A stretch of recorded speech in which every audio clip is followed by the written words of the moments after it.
Hello everyone, welcome to शिवाय coaching classes and career academy. आज होने वाली है सीडीपी की क्लास। सीडीपी की क्लास का फर्स्ट क्वेश्चन है, बाल मनोविज्ञान के अनुसार शिक्षा के क्षेत्र में मुख्य स्थान है। बाल मनोविज्ञान के अनुसार शिक्षा के क्षेत्र में मुख्य स्थान है। ऑप्शन ए बालक का, ऑप्शन बी अध्यापक का, ऑप्शन सी है अभिभावक का या ऑप्शन डी है प्रशासक का। बाल मनोविज्ञान के अनुसार शिक्षा के क्षेत्र में मुख्य स्थान है। ऑप्शन ए इज राइट, बालक का। बाल मनोविज्ञान के अनुसार शिक्षा के क्षेत्र में मुख्य स्थान बालक का है। क्वेश्चन सेकंड है, मनोविज्ञान का शिक्षा के क्षेत्र में सबसे बड़ा योगदान है। मनोविज्ञान का शिक्षा के क्षेत्र में सबसे बड़ा योगदान है, कौन सा है बताना है। ऑप्शन ए में दिया गया है विषय केंद्रित शिक्षा, ऑप्शन बी में क्रिया केंद्रित शिक्षा, ऑप्शन सी में शिक्षक केंद्रित शिक्षा, ऑप्शन डी में है बाल केंद्रित शिक्षा। मनोविज्ञान का शिक्षा के क्षेत्र में सबसे बड़ा योगदान है, वो किसका है? ऑप्शन डी इज राइट, बाल केंद्रित शिक्षा का। नेक्स्ट क्वेश्चन है, मनोविज्ञान प्रारंभ में किस विषय का अंग था? मनोविज्ञान प्रारंभ में किस विषय का अंग था? ऑप्शन ए में दर्शन शास्त्र का, ऑप्शन बी में नीति शास्त्र का, ऑप्शन सी में है तर्कशास्त्र का और ऑप्शन डी में है भौतिकी का। मनोविज्ञान प्रारंभ में किस विषय का अंग था? ऑप्शन ए इज राइट, दर्शन शास्त्र का। मनोविज्ञान प्रारंभ में दर्शन शास्त्र का अंग था। नेक्स्ट क्वेश्चन है, मनोविज्ञान ने सर्वप्रथम अपनी आत्मा का परित्याग किया, फिर अपने व्यवहार का और फिर अपनी चेतना का। अभी वह एक प्रकार के व्यवहार को संजोए है। यह कथन किसका है?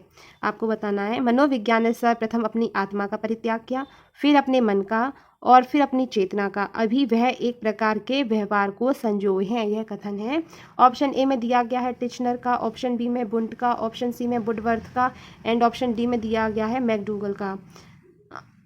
मनोविज्ञान ने सर्वप्रथम अपनी आत्मा का परित्याग किया, फिर अपने व्यवहार का और फिर अपनी चेतना का। वह अभी वह एक प्रकार के व्यवहार को संजोए हैं, यह कथन बुंट का है। किसका है? बुंट का है।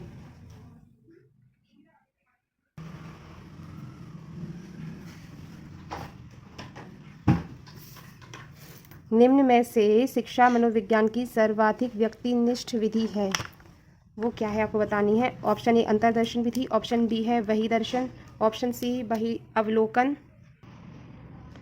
निम्न में से कौन सी शिक्षा मनोविज्ञान की सर्वाधिक व्यक्तिनिष्ठ विधि है, आपको बताना है। ऑप्शन ए अंतर्दर्शन, ऑप्शन बी में बहिर्दर्शन, ऑप्शन सी में अवलोकन है, ऑप्शन डी में है प्रयोगीकरण। निम्न में से कौन सी शिक्षा मनोविज्ञान की सर्वाधिक व्यक्तिनिष्ठ विधि है, वो है अंतर्दर्शन विधि। राइट। नेक्स्ट क्वेश्चन है, निम्नलिखित में से कौन सा विकल्प शिक्षा मनोविज्ञान की एक सीमा है? कौन सा विकल्प शिक्षा मनोविज्ञान की एक सीमा है? ऑप्शन ए में है बाल विकास की विभिन्न अवस्थाओं का ज्ञान, ऑप्शन बी में है कक्षा की समस्याओं का समाधान, ऑप्शन सी में है बाल केंद्रित शिक्षा, ऑप्शन डी में है वैयक्तिक विभिन्नताओं की समस्या। शिक्षा मनोविज्ञान की एक सीमा है, ऑप्शन डी इज राइट, वैयक्तिक विभिन्नताओं की समस्या। नेक्स्ट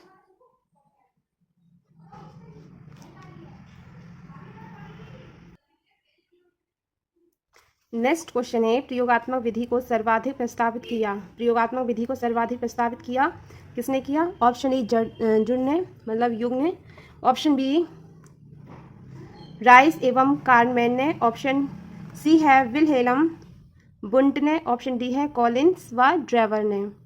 प्रयोगात्मक विधि को सर्वाधिक प्रस्तावित किया किसने किया? विलहेलम बुंट ने। प्रयोगात्मक विधि किसने प्रस्तावित की? विलहेलम बुंट ने सर्वप्रथम प्रस्तावित की।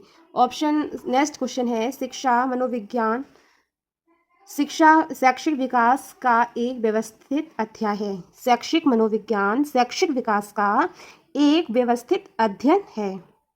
शिक्षा मनोविज्ञान की यह परिभाषा द्वारा दी गई है। ये शिक्षा मनोविज्ञान की यह परिभाषा किसने दी है, बताना है। शैक्षिक मनोविज्ञान शैक्षिक विकास का एक व्यवस्थित अध्ययन है। शिक्षा मनोविज्ञान की यह परिभाषा दी गई है, किसने दी गई है आपको बताना है, किसने दी है ये परिभाषा। ऑप्शन ए में है स्किनर, ऑप्शन बी में है C B Good, option C में है J M Stephen, option D में है सी एच युग।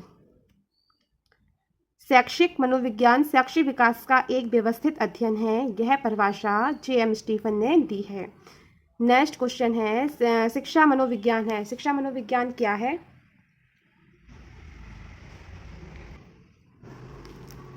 शिक्षा मनोविज्ञान है क्या है? ऑप्शन ए में विशुद्ध विज्ञान, ऑप्शन बी में व्यवहारिक विज्ञान, ऑप्शन सी में मानक विज्ञान, ऑप्शन डी में है इनमें से कोई नहीं।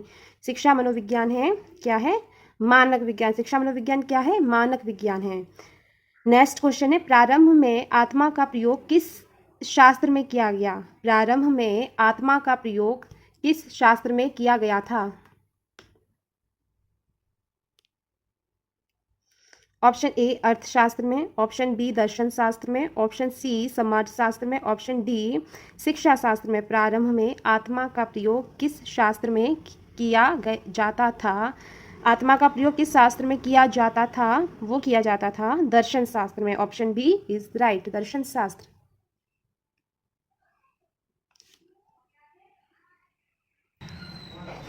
नेक्स्ट क्वेश्चन है 1882 ईस्वी में किस मनोविज्ञान द्वारा लंदन में मानवीय विशेषताओं का अध्ययन करने के लिए प्रयोगशाला का निर्माण किया गया? 1882 में किस मनोविज्ञान द्वारा लंदन में मानवीय विशेषताओं का अध्ययन करने के लिए प्रयोगशाला का निर्माण किया गया?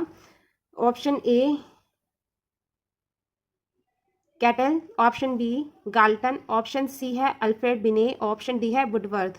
1882 में किस मनोवैज्ञानिक द्वारा मानवीय विशेषताओं का अध्ययन करने के लिए जो प्रयोगशाला का निर्माण किया गया उनका नाम है अल्फ्रेड बिने द्वारा लंदन में 1882 में मानवीय विशेषताओं का अध्ययन करने के लिए प्रयोगशाला का निर्माण किया गया। नेक्स्ट क्वेश्चन है शिक्षा मनोविज्ञान का अध्ययन अध्यापक को इसलिए करना चाहिए क्योंकि? शिक्षा मनोविज्ञान का अध्ययन अध्यापक को इसलिए करना चाहिए क्योंकि ऑप्शन ए है इससे शिक्षक को आत्मसंतुष्टि मिल सके, बी है इससे वह दूसरों को प्रभावित कर सके, ऑप्शन सी है इससे वह अपनी परीक्षाओं में प्रथम आ सके, या ऑप्शन डी है इसकी सहायता से अपने शिक्षण को अधिक प्रभावशाली बना सके। मनोविज्ञान का अध्ययन अध्यापक को करना चाहिए। क्यों करना चाहिए? क्योंकि किस मनोविज्ञान का? शिक्षा मनोविज्ञान का अध्ययन अध्यापक को इसलिए करना चाहिए क्योंकि इसकी सहायता से वह अपने शिक्षण को और अधिक प्रभावशाली बना सके। Option D is right. Next question है विकासात्मक मनोविज्ञान में जीवन का अध्ययन किया जाता है। ऑप्शन ए गर्भकाल में, ऑप्शन बी जन्म से, ऑप्शन सी है जीवन पर्यंत और ऑप्शन डी है किशोरावस्था में। विकासात्मक मनोविज्ञान में जीवन का अध्ययन किया जाता है। कब से किया जाता है? ऑप्शन बी इज राइट, जन्म से। फ्रेंड्स ये थे इंपॉर्टेंट क्वेश्चंस। कैसे लगे? अच्छे लगे प्लीज़ एक लाइक ज़रूर कीजिए। चैनल पर नए आए हैं प्लीज़ सब्सक्राइब ज़रूर कीजिए। मिलते हैं नेक्स्ट वीडियो में नए सब्जेक्ट में के साथ और नए क्वेश्चंस के साथ।